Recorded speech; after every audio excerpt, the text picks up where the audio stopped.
Donald Trump can no longer hide. He can't hide his health. He can't hide the Jeffrey Epstein scandal. And he can't hide his tanking approval rating, no matter how hard he tries. And boy, is he trying, which is why Donald Trump was rushed away out of D.C. today as protest broke out across the city. Yes, Donald Trump is facing down the worst weeks of his administration, and he just can't handle it. We are going to get into it all and why the White House is panicking. But before we do, if I could quickly ask you to leave a like on this video, and if you haven't already and you enjoy our channel, to hit that subscribe button, because it goes a long way in supporting our work. Now, before we get into how Donald Trump was rushed out of D.C. and a huge protest that you are going to want to see, I want to start with one of the reasons for this protest, Jamie Raskin calling up Donald Trump's Epstein cover-up.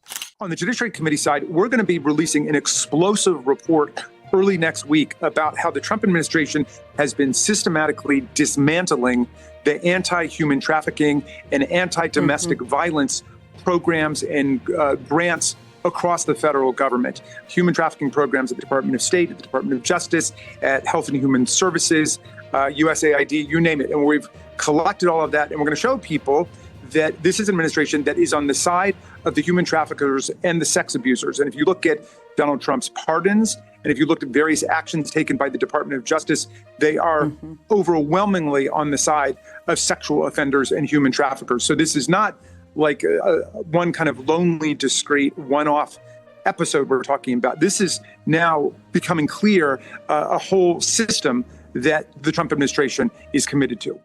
MAGA's latest lies covering up the Epstein files are almost laughable at this point. We covered Mike Johnson yesterday saying that Donald Trump is an FBI informant, that he was sharing information about Jeffrey Epstein, that he was reporting his crimes, that he was staying anonymous through the whole process. That's why he was friends with Epstein, which runs completely counter to what Jamie Raskin was just talking about.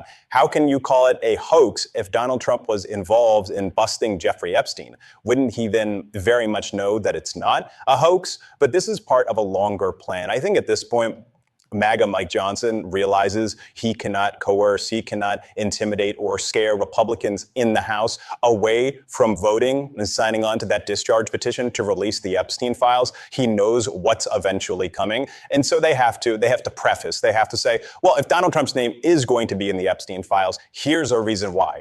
We know it is. Now they're just trying to get ahead of it. But it's not working. They can't lie their way out of this one, and they certainly can't lie their way out of Donald Trump's tanking economy. Another reason for the protest today, and I want that explanation from Jessica Tarlov. So when I hear, the residents want it, the residents want it. There's on Kendall Reed, who's a gun violence mediator in South Side of Chicago. We need mental health resources, job opportunities to stop school closures. Send those people in. Don't send the military in. Donald Trump has been cutting budgets for mental health. And as far as the job opportunities, I'm sure you saw the jobs number this morning. A big disappointment, even Kevin Hass admitted it. Only added 22,000 jobs in August, expected 75K. We had a downward revision for June to minus 13,000. Haven't had that since December. This is called a red herring. Literally, the Chiron talks about crime and you pivot to jobs. I read you something from someone who's talking about the military and crime and then saying, how about we get a job opportunity? Also, that voters went out and they put Donald Trump in because they thought he was going to, quote unquote, fix the economy. And the exact opposite has happened.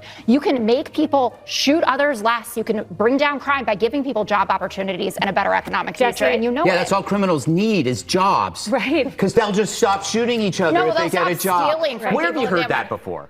Donald Trump decided that he wanted to quite literally play God with the numbers on the economy, that it was so bad that he had to change things from within to make sure that he could pretend like the economy was booming when in fact it's contracting. The opposite is happening, and the blame should be squarely placed on Donald Trump. He talked about affordability all on the campaign trail, and every time he said affordability, he also said tariffs. Those words are linked together, and not in a positive way for Donald Trump. He is doing everything he possibly can, it looks like at this point, to screw up the economy, but he doesn't want to take any accountability, which is why Donald Trump rushed off to his golf club today as protests were breaking out over D.C., and I want to get into it all. Donald Trump's schedule for today has him leaving Washington to go to his golf club because, of course, he never is actually spending any time working, while in D.C., we see protests breaking out. We are here at Malcolm X Park, downtown D.C., massive crowd. We're about to march. I don't know where we're marching to, but I'm marching. This is against the military occupation of D.C., anti-Trump regime, anti-fascism, free D.C., D.C. statehood now. Done.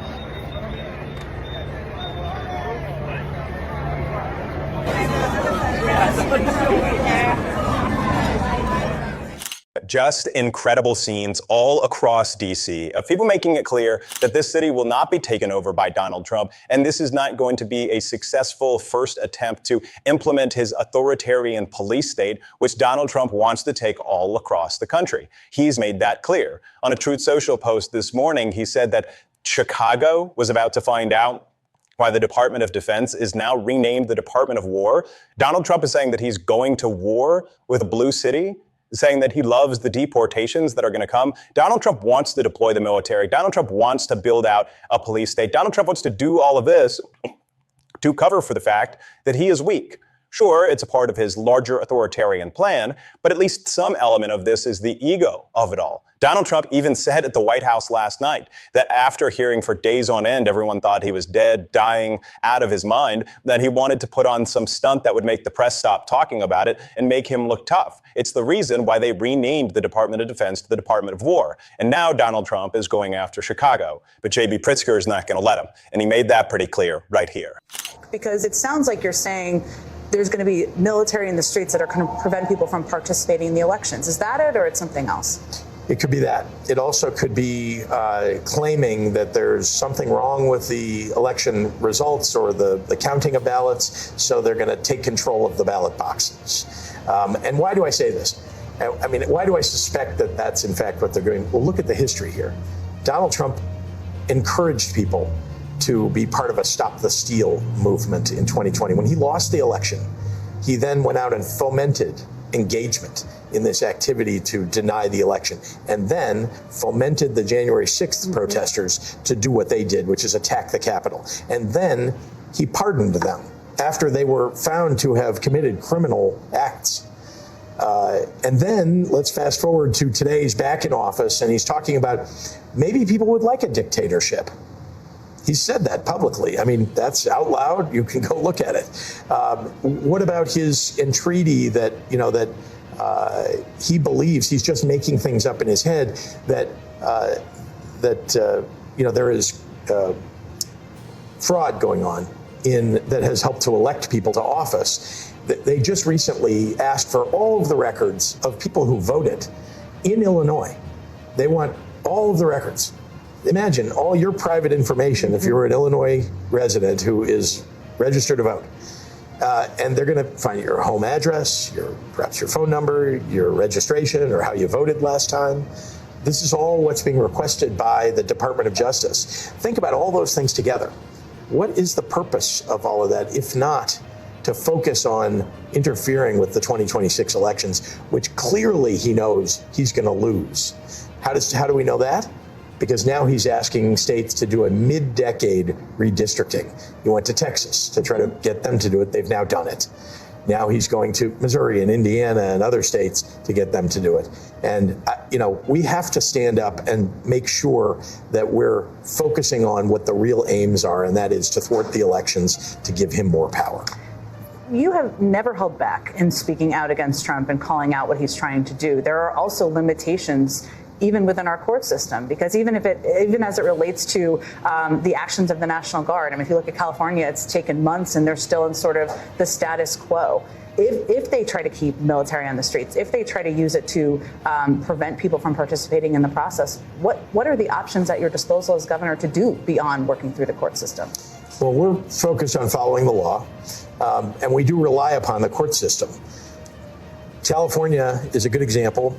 There was a case that was just decided that, in fact, disallows, called illegal and unconstitutional, what Donald Trump did with National Guard in California. That should hold for Illinois also. Now, again, the Supreme Court has said that, one jurisdiction that makes a decision doesn't have any holding or effect on another until it's decided there. So we'll have to go get that decision here. But it's clear that, anybody looking at the law, looking at the Constitution, would find it unconstitutional. Have you been in touch? I know you talked to Governor Newsom and other governors. He's been through this before, a version of this. Have you asked him what he would have done differently? My team has been in direct contact with our attorney generals, talked to their attorney general. I haven't spoken with Gavin about this, but we have a good relationship. And the truth is that we've seen what their playbook was, that is to fight Donald Trump in California, to push back, and we know what that is. We think we have the same options and maybe a few others. But it is important that the American public understands what's going on here writ large. This is a nefarious endeavor that he's going into blue states, blue cities. You don't see any activity in a Republican state or a Republican city. And yet, when he says it's all about crime, those Republican states have higher crime rates. Those Republican cities have higher crime rates. So, this isn't about that. We should know that, and the public should know that. And I think slowly but surely, elected officials, Democrats, starting with Democrats, and the public are starting to see that they're going to have to stand up and speak out and push back. We need more Democrats sounding like J.B. Pritzker right now, not just saying that Donald Trump's attacks on their cities, Donald Trump's fake crime policies have no actual end goal. He's not tried to solve a problem, but that Democrats are. That there are outcomes being created by our policy, and we got to hammer that home. I feel like Democrats are always so worried to talk about issues that they perceive that they do poorly on. But those are the issues we absolutely have to talk about, that we absolutely have to reshape the conversation around, especially if we're actually having success. Pritzker he should keep talking about it. We're going to keep talking about it on this show. And if you want to support that, as always, you can hit that subscribe button, leave a like on this video. And if you stuck around to the end, drop a blue heart in the comments. Until next time, I'll see you soon.